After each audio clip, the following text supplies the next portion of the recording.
Welcome back to the latest chapter of Vermeil in Gold, Chapter 32. Let's dive right in. In this chapter, the preparations are complete, and the maid cafe is fully decorated. The girls praise Cheryl for her leadership and the hard work she's put in.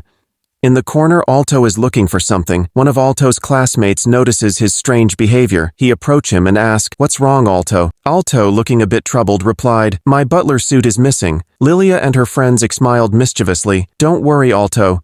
We'll help you with the maid outfit, as they have already planned this." They all forced him to wear the maid outfit. Vermeil, hearing this, she excitedly saying, "I want to see you in a maid outfit too."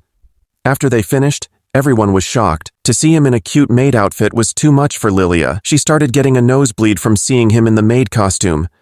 Even his friends started falling for him and said, "It might be okay, right?" The Four Eyes guy quickly added, "You're reckless." Then Vermeil looked at him and commented, "You're cute in that maid dress." Alto thought it was just a joke and he laughed, saying, "It's a festival. If everyone is happy, I'll cooperate." At the back of Alto, Lilia also recommended him to wear girl pants. Cheryl felt disgusted by this. Alto was not happy after hearing that. He immediately started running, shouting, "I have an important matter at the student council office." Lilia, with a determined tone, called out to the girls, "Chase after him and don't let him get away." Meanwhile, the boys just stood there, feeling awkward. The scene then shifted to the student council office, where Shinji and Jessica were busy doing paperwork. Jessica questioned him, "What's the connection between you and Pope Garnet, your teacher?" When she tried to continue speaking about her, he interrupted her saying, "I'm going to get some fresh air." He told her, "It's nothing between us." But inside, he was hurting. The hole inside his heart that had lost her hadn't been filled. He quietly commented to himself, "I have become weak." Out of nowhere,